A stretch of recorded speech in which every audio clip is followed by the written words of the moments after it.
drawing his own characters. Oh, cool. And now we're officially live too. Now we're live. Cool. So hello everybody out there in the World Wide Web. So like you're mentioning the Simpsons characters and even like these when you guys submit your artwork in there too, is there a department that literally does check to see to make sure really? Yeah, so you'll draw a page or of a sequential or an illustration, and it will go to the art director, whoever it is, and in this case for the Bongo Entertainment, it would be either Nathan Kane or Bill Morrison himself, and they'd say, okay, level off Bart's mouth here, make this rounder, make this flatter. I mean, it's almost like your teacher correcting you with a red pen on your test, because they'll do that and they'll send it back to you. But art directors usually do that the first time you work on a project, and it's an exerting their authority type of a thing. Interesting. And it's a validation of, I'm doing my job, buddy. I got my eye on you, so don't screw up. And you know what? Pretty much after that, they mostly leave you alone. So there's like a period that they really are. There's a period where they're really critical. And I found that with usually a lot of things that I've worked on. First time you work with somebody, they're very difficult, and then they you kind of find your way, or you don't work together again. Well, now let me ask this question too. Working in comics and even in storyboarding, I mean, we're so used to, and again, Looney Tunes, Popeye, even like the Disney properties, the very fluid bit of the animation. So when it comes to doing the layout for comics, doing the panels for a storyboard, how do you get that personality of that character? Again, like a Daffy Duck, who is very like bonkers and moving all over the place. You're going panel to panel in that. How does that then translate and go to what we then see, or just for the page? Well, I think if you're doing a drawing, you have to put the most emotion in it. That's why you work with, well, see, I work old school. I don't do a lot on the computer as far as like initial, but you're working with,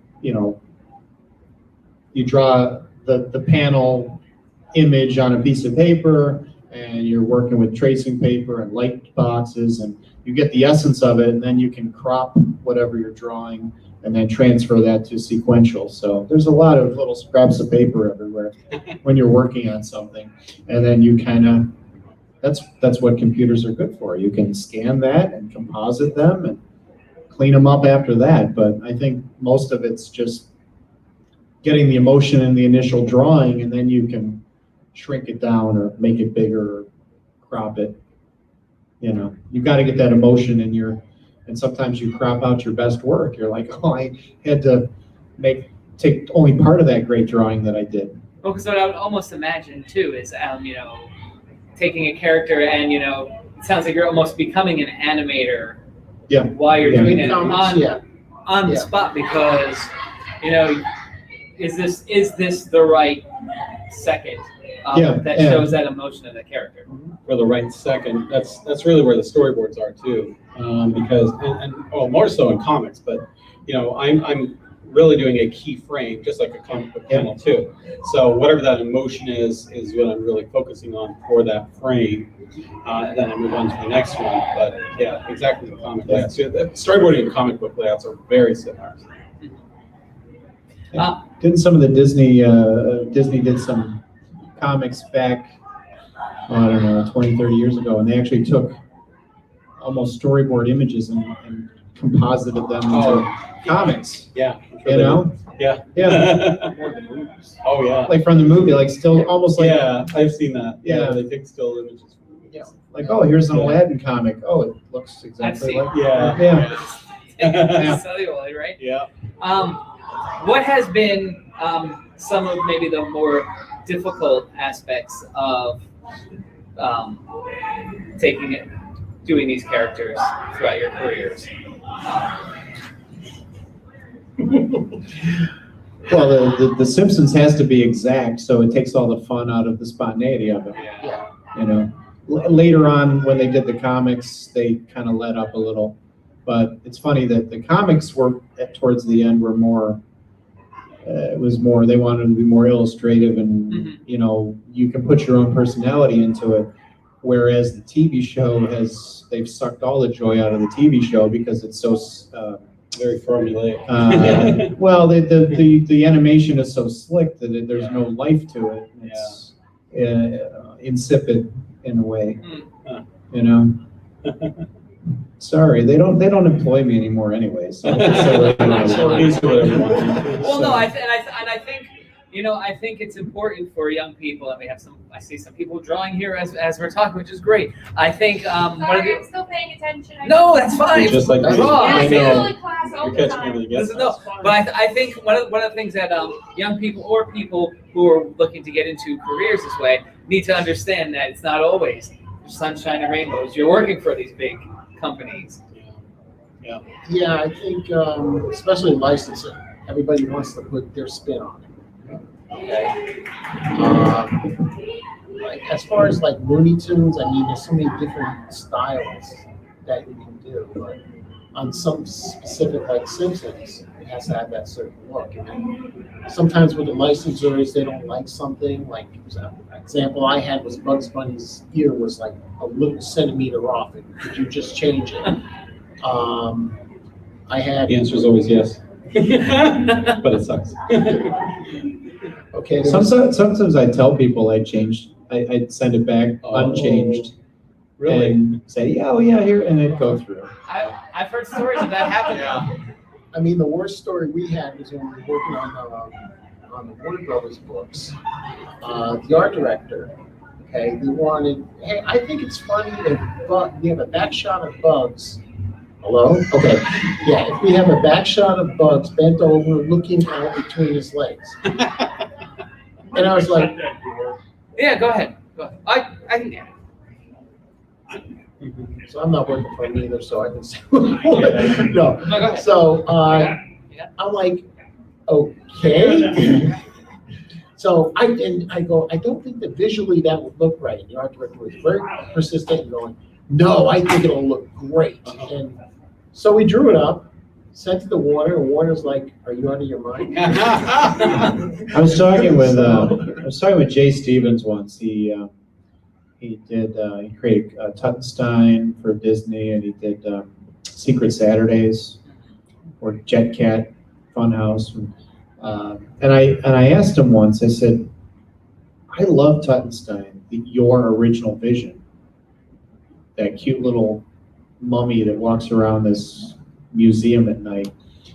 And they just made it look totally different for the animated show. And what do I know? I won some kind of Emmy award, but I said, it's just an awful design. They took your cute little character that was absolutely adorable and very animatable. Animatable? Yeah. Yes.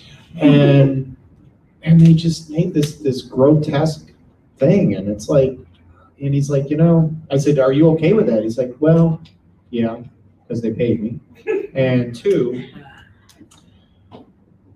you have to realize that there's people in Hollywood that get paid to develop things and to change things and make it for, an adaptation. And if those people, no matter how great it is, if that thing isn't changed in some way, their job's eliminated. So you have to remember that there's your character and your vision and what you created, and then there's people that make it into something else, and it's okay too. Now, so we want to get the guys back to their tables in a couple of minutes. Does anybody in the audience have any questions about getting into the arts? With the exception of one. He picked up and he went to school through catalog, but your higher education, is it in art or did they not? And there's some art schools that are trying to produce people to do exactly what you're doing. Did you do that? So,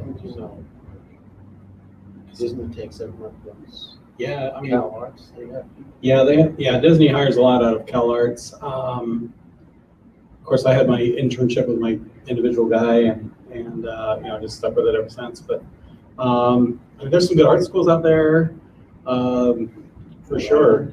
What's that? Rhode Island?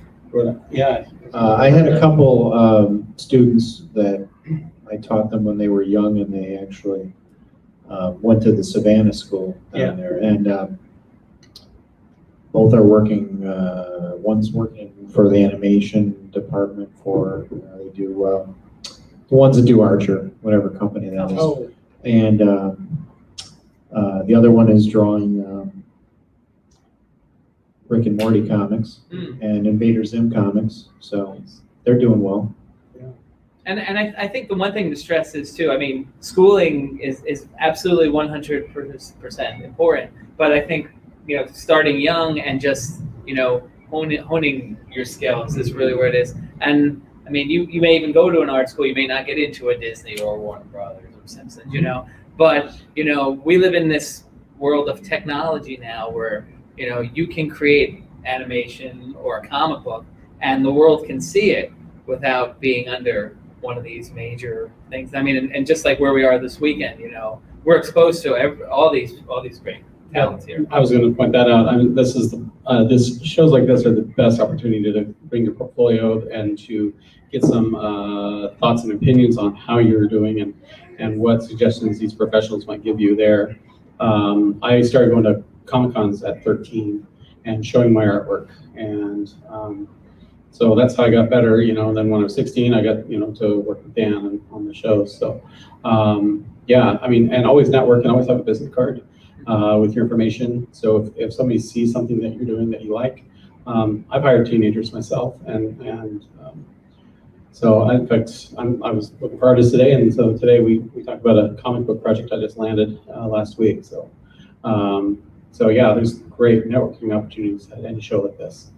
So always be ready. And I mean, with the shows like this, and then Instagram, Facebook, Yes. you find an artist that you like, and you shoot them out a message. You never know what the response may be. A lot of artists do respond though. Yeah. So I mean, it's different from when years ago. I mean, you were going to publishers' places and knocking on their door, trying to get past the person to the front desk. And Gatekeeper. yeah, the gatekeeper. Exactly. It's like getting a job. Same thing. You have to get past the gatekeeper. And then making the calls, harassing them, harassing editors, saying, "Can I have some work?" Then finally, after you harass them too much, they'll end up giving you work. So see how you do. there you go. I've heard many cases of that. So if you guys don't have any other questions, I want to get these guys back in there, but certainly go over to their tables. They're all across from each other. Right, support your Di- local di- artists. diagonal. And I mean, Tip cuts, so.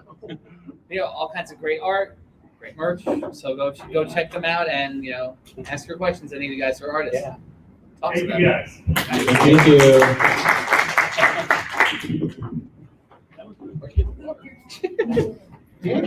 Actually.